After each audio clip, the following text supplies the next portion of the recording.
Tole akkuma beekamu an dhimmoota gurguddaa kanaan dura kaasaa turreen duubatti deebi'ee kaasuudhaaf dirqama. Keessumaayyuu yaa'ii keenya dhaabaa otoo hin jalqabiniin fuuldura qorannaa gaggeeffame irratti baatii 6 fuuldura jechuudha. Dhimmoota gurguddaa 3 kaasnee turre. Keessumaayyuu anna yaadadha wantoota kaasaa ture. Jalliwwan tokko tokkos yaada isaan dhiyeessaa turanii. Tokkoffaan dhimma maaster pilaaneetii wajjin kan wal qabatu yeroo sana wanta jennee kaasnee yaadadha ammas yaada mataa kootiin nan qaba. Yeroo sanatti dhimmi maaster pilaanii kun bara 2006 Oromiyaa guutuu keessatti jeequmsi dhimma kana wajjin wal qabatee ka'ee lubbuun nama hedduu darbeera, qabeenyi baay'eenis barbadaa'eera. Har'as uummanni Oromoo dhimma kanarratti murtee barbaada.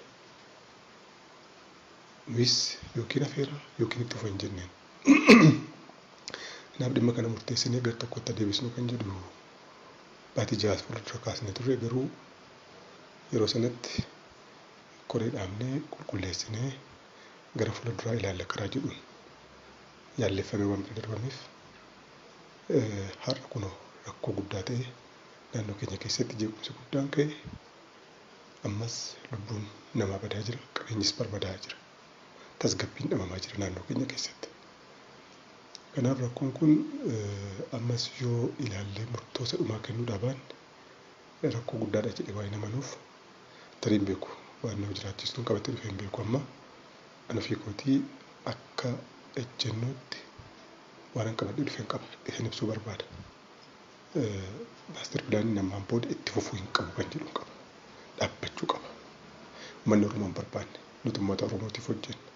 In fudhadhu bakka inni jechaa jirutti nuti immoo akka inni fudhatu dirqisiisuudhaaf hojjechuun keenya baay'ee sirrii waan hin taaneef dhimma kana ammarraa kaasnee murteessinee keessaa ba'uu qabna waan jedhu qaba. Sababa kana lubbuu namaa baduu hin qabu, qabeenyi barbadaa'uu hin qabu, tasgabbiin dhibamuu hin qabu. Dhimma kanarratti ani ejjennoo kana waan hin qabuuf kun ilaalamuu qaba jedheeti yaada. Kana qofaa miti waa'ee maaster pilaanii kana yeroo kaasnu dhimmi daangaa magaalota Finfinnees ilaalamuu qabu jedheeti namani. Egaa akkuma irra deddeebi'amee kaa'aati jiru maaster pilaaniin magaalaa Finfinnee waggaa 10 fuuldura bakka turee fi amma iddoo inni jiru yaadota garaagaraa kaa'aa jiru. Riilii waggaa 10 fuuldura bakka turee jira amma magaalaa Finfinnee. Gara naannoo Oromiyaatti hin babal'ifannee ijaarsa adda addaa daangaa Oromiyaa keessa galee hin jiru amma qabatamaatti. Inni kanas waa'ee dhimma maaster pilaanii kana wajjin sirriitti keessa deemnee ilaallee tarkaanfii fudhachuu qabna amantaa jiru qaba. Akkana yeroo jedhu yaada mataa kootiin nan dhiyeessaa. Ani akka yaadutti daandiin karaa galaaniin kan keessa galee jiru jiraate Finfinnee jala oolatu hin taane galaaniif kennee keessaa ba'uu qaba magaalaa Finfinnee jedhame mana. Karaa laga xaafootiinis keessa galee taanaan laga xaafootti kennee keessaa ba'uu qaba Finfinneen. Karaa sabbataatiinis akkasuma, karaa buraayyuutiinis akkasuma, karaa sulultaatiinis akkasuma. Oromiyaa keessa galee wanti hojjetame jiraannaan Oromiyaadhaaf kennee keessaa ba'uu qaba amantaa jedhu waan hin qabuuf. Oromiyaanis Finfinnee keessa galee taanaan heerri mootummaa cabeera. Heerri mootummaadhaa naannoon tokko isa tokko keessa galuu akka hin dandeenyetti eeyyama waanta ta'eef heera mootummaa nuti cabsuu hin dandeenye, naannoon biraanis cabsuu hin danda'u. Kanaaf dhimmi kun ilaalamuu qaba waan jedhu qaba. Inni lammaffaan yeroo sana kaasaa turre dhimma maaster pilaanii kana wajjin wal qabatee ishuu guddaan Oromiyaa keessatti kaa'atu jiru waa'ee faayidaa addaa magaalaa Finfinnee irraa argannu ilaalchiseeti. Waa'een faayidaa addaa magaalaa Finfinnee irraa argannu kun akkuma yeroo baay'ee uummati Oromoo irra deddeebi'ee kaasaa jiru dhimma kana heera mootummaa keessatti turee jira. Heera mootummaa keessatti akka taa'u kan godhinu dhaaba keenya gahee qabaachuu keessatti akka inni taa'u gochuu keessatti. Garuu immoo waanuma heera mootummaa keessa jiru hojiirra oolchuu dadhabuu keenyaan waggaa 25 lakkoofsisne. Uummannis kan inni gaafachaa jiru waanuma heera mootummaa keessa keessan sana nu raawwadhaadha. Immoo isa raawwachuu fi dadhabne. Yeroo inni waajjira dhaabaa hoogganaa ture ni yaadadhaa. Koree tokko dhaabnee wixinee akkaataa faayidaan addaa magaalaa Finfinnee irraa ittiin argachuu dandeenyu qopheessinee yeroo sanatti abbaa duulaatiif dhiyeessinee innis hooggantoota federaalaatiif kennee dhiyeessee akka ture na yaadadha. Garuu xumurri isaa maalirra kan ga'e hin beeku. Amma sadarkaan irra jiru hin beeku. Ana jira waan yeroon irraa kaasee hordofaa hin jiru waan ta'eef sadarkaan amma jiru hin beeku. Kana yeroo jedhu gama hawaasummaatiin, gama dinagdeetiin, gama siyaasaatiin maal argachuu danda'a Oromiyaan Finfinnee irraa kan jedhu diteelii qopheessinee dhiyeessinee turre yeroo sana dhimmi kun ammas ilaalamuu danda'u qaba, amantaa jedhu qaba. Har'as yoo ta'e kan gaafatamaa jiru isuma waanta ta'eef isa hojiirra oolchuu dhaban nuti maal hojjechaa jira? Hin barbaannu nuti. Hin barbaachisu. Yoo hin barbaachisu ta'e yeroo sana maaliif heera mootummaa keessa ta'a? Yookiin heera mootummaa keessaa baasuu qabna yookiin hojiirra oolchuutu nurra jiraata, amantaa jedhu qaba. Kan sadaffaa ishoo guddaan amma uummata Oromoo keessatti ka'aa jiruu fi akka hojiirra oolus gaafachaa jiru waa'ee afaan Oromooti. Dhimma afaan Oromoo ilaalchisee uummanni Oromoo yeroo ammaa kana afaan hojii federaalaa akka inni ta'u gaafachaa jira. Gaaffiin kun gaaffii uummata Oromoo ta'uunsaa akka jiru ta'e paartileen mormitootaa tokko tokkos kaasaa jiru, qaamoleen adda addaas kaasaa jiru. Yeroo baay'ee nuti immoo deebii tokko deebisna. Afaan Oromoo guddisuu, afaan saayinsii, afaan teekinooloojii taasisuu kan jedhu akka deebii tokkotti qabannee deebisaa deemaa jirra. Kun gaariidha. Barsiiftaanis afaan hojii, afaan hojii naannoo, afaan barnootaa, afaan saayinsii fi teekinooloojii kan ta'u hojjechuun keenya sirriidhaan hojjetamaa jira. Kun haqa. Yeroo ammaa kana sadarkaa digirii, sadarkaa maastartii fi sadarkaa PhD'tti kennamuu jalqabuusaa riilii waan guddaadha. Iddoon dur ture irraa ka'ee amma sadarkaan ga'ee jiru baay'ee guddaadha. Garuu kana duwwaan addaan ga'uu qabu. Afaanichi afaan federaalaa, afaan hojii akka ta'u jedhee uummata kan dhiyeessaa jiru kun ana akka fiikoota akka yaadutti dhaaba keenyaan ol carraa kan qabu hin jiru kan akkas gochuudhaaf. Maaliif kaasuu dadhabne? Nu barbaachisu afaanni kun afaan federaalaa, afaan hojii akka ta'u gochuun. Maaliif rakkoo ta'e? Maaliif dhiyeessinu qaama laallatuuf? Muuxannoon baay'een addunyaa kanarra jiru. Biyyooti baay'een afaan lama sadiin afaan hojii federaalaa godhanii fayyadamaa jiru. Maaliin biyya keenyatti akka akkas hin taane wanti daangessu. Rakkoon guddaan nutu gaafatee akka akkas ta'u gochaa hin jiru wanta ta'eef qofaadha.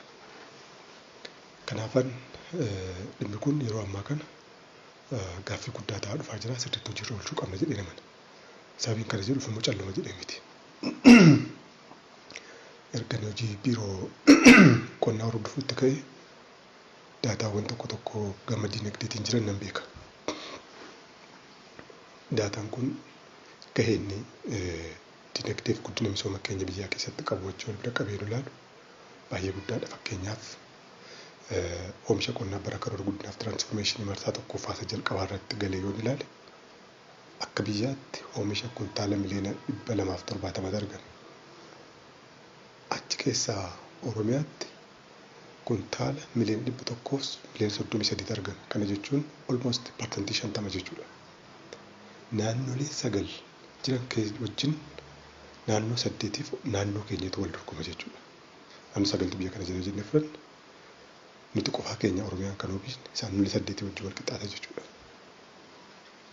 Kana qofaa miti beellada fudhannee ilaalle beellada biyya kana keessatti horaa jirutu keessaa parsantiin 44 Oromiyaa keessa. Bunni gabaa addunyaatiif kan dhiyaachaa jiru keessaa parsantiin 70 Oromiyaa keessaa ba'a. Oomishni abaaboo biyya alaatti ekspoortaa jiru keessaa parsantii 90 yoo xiqqaate naannoo kana kan ta'u Oromiyaa keessaa bahaa jira. Egaa naannoon keenya biyya kana keessatti gahee isheen qabu ammam guddaaf ammam amansiisaa akka inni ta'e ilaaluutu danda'ama. Egaa dinagdeedhaan erga gahee amma kana qabaanne afaan keenyas afaan hojii federaalaa yoo ta'e guddina keenya guddina biyya kanaa saffisiisa malee miidhaan irratti fidu bakka jirretti maaliif kana hojiirra akka inni oolu taasisuu kan jedhu qaba. Egaa dhimmi kun sirriitti ilaalamuu qaba. Carraa kan qabu nuyi jedhee waa'ee nama nuuf hin kana kaasaa jira. Nuyi kana nu hojjennu taanaan eenyu kan hojjechuu qabu amma carraa kan qabu nuyi. Kana yoo hojjenne hojiirra oolchine nuti fudhatama nuti uummata keenya biratti qabnutu dabala. Hojii saayinsii fi teekinooloojii afaan saayinsii fi teekinooloojii goona jennee yaadaa jiru ta'utu akka inni milkaa'u taasisa. Zeen kana maaliif ittiin hojjennu waan jedhu ilaalamuu qaba kan jedhu qaba. Egaa dhumarratti rakkoon amma sadan gubbaatti kaasne kun hojiirra ooluu kan dadhabaa jiraniif rakkoo hooggansaati wajjin wal qabata. Hooggansa keenyatu sirrii miti. Gaggeessummaa keenyatu hanqina qaba jedhee ilaala. Waan gaggeessummaan keenya rakkoo qabuuf namni du'aa jira.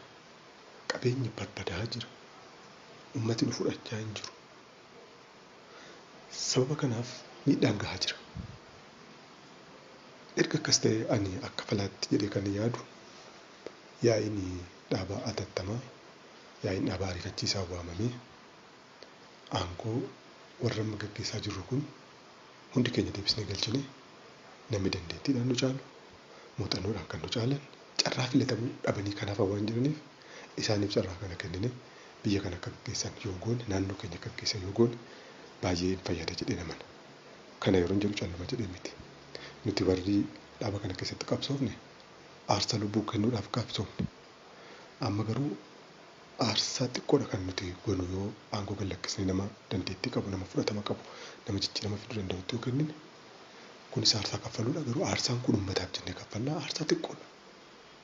Kanaaf kana dabnee hojiirra oolchinee jijjiirama dhufuurraa uummanni keenya akka inni fayyadamaa ta'u taasisuutu nurra jira. Rakkoo gahaa jiru kana hambisuu kan dandeenyu du'aatii namaa qaamni nageenyaa miidhamaa jira, uummatni nagaan du'aa jira, qabeenyi barbadaa jira, gaggeessummaan keenya fudhatama dhabaa jira. Kana dabnee fooyyessine nu keessaas kan filatamu deebi'ee filatamee hojii tagalu kan uummati hin barbaanneef hin fudhadhu jedhu immoo haa bahu.